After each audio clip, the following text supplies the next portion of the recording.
Yo, my boy. Gang, what's going on? Thank you for pulling up. You already, bro. Good to see you. It's your boy Sim from the Hill, man. We're back with another episode of the Rundown. I got one of them ones with me here today. Who I'm here with? My name is Paolo, also known as Patchwork Paolo. Sir.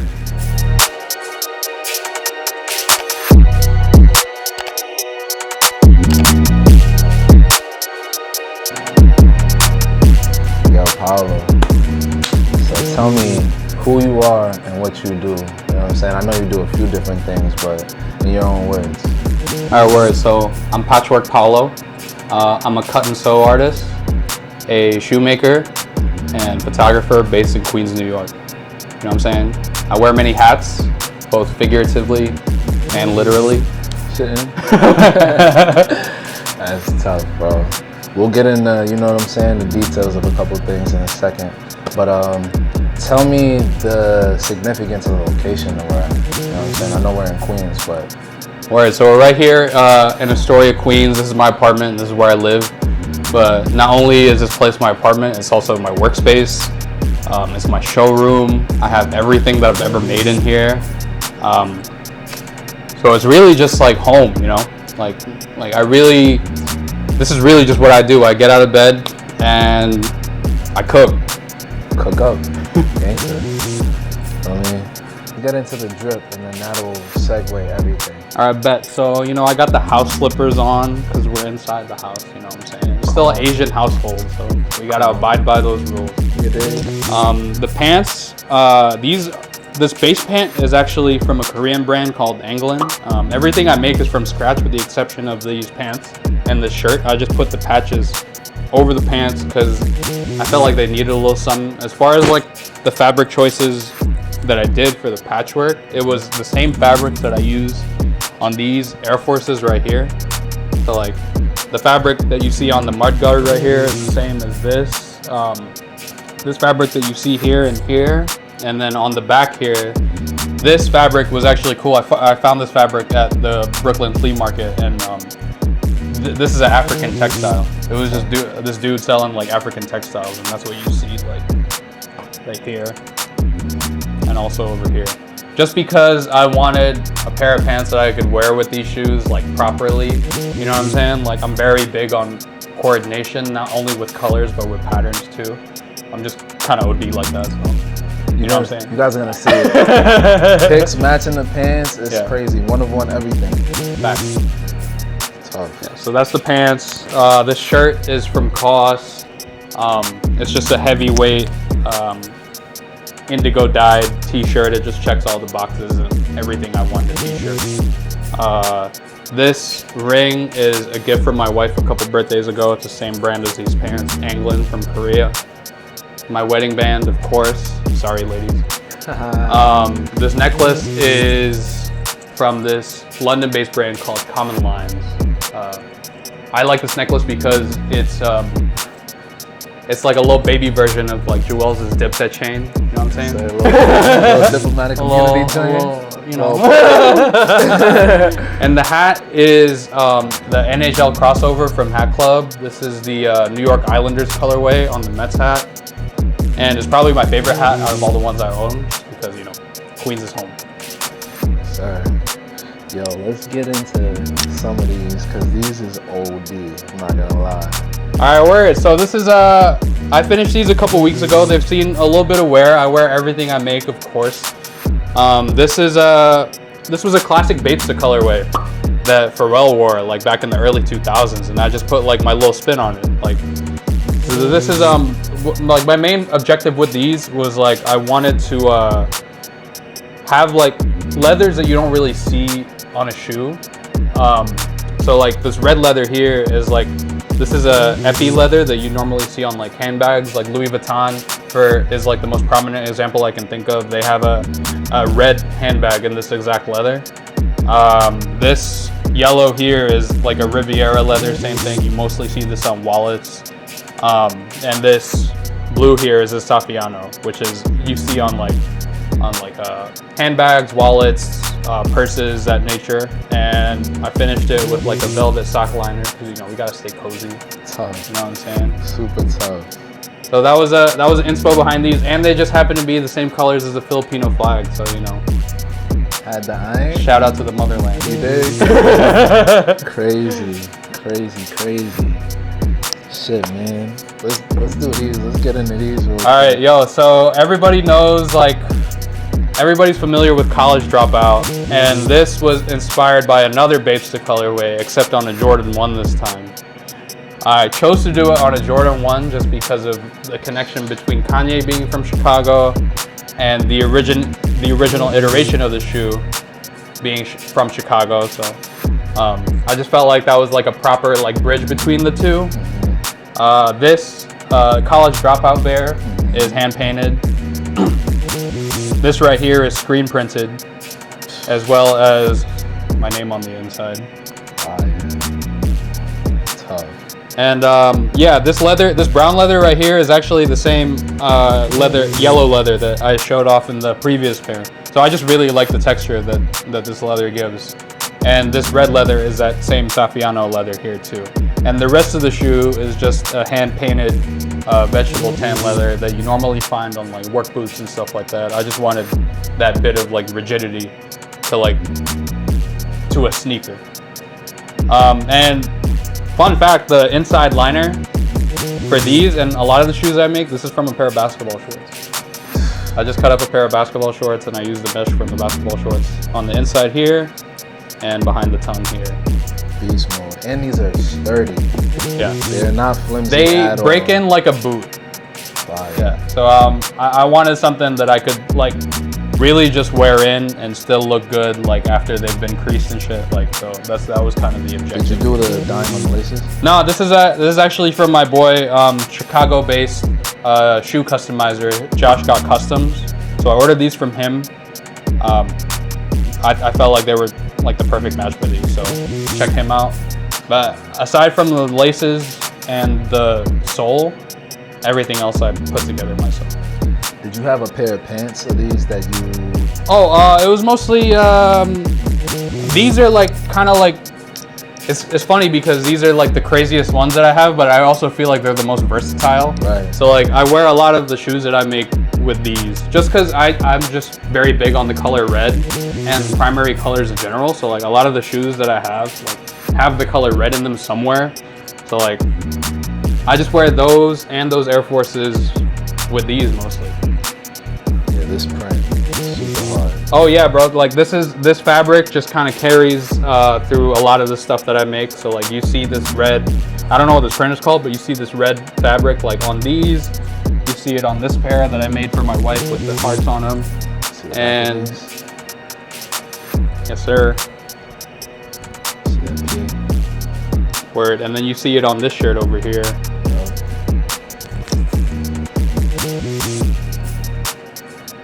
And I use the same fabrics. This is a base Ben Davis shirt. I use the fabrics that I used on here were the same ones that I used on here. So you got this this Japanese like woven fabric like right here. You also see on these pants right here on the front you got this duck camo that I used as a pocket on the front here. Right there. It's a pocket. Real flashy. I hope you're paying attention. And the same Japanese fabric you see over here, and the red hits like over here. In the crib working. Yeah, facts. Gangster. I just cook. Just nice. I really like these, I'm not gonna lie. You said these are for wifey, right? Yeah, these are for wifey. So I made this pair, you know, it's just a visual representation of my love for my wife. That's why I got all these. That's why I got all these hearts here. You know what I'm saying? So like, I used that red fabric on her pair too. I actually used it on this pair first, and I ended up just really liking it. So I used it on a lot of the shit that I made for myself.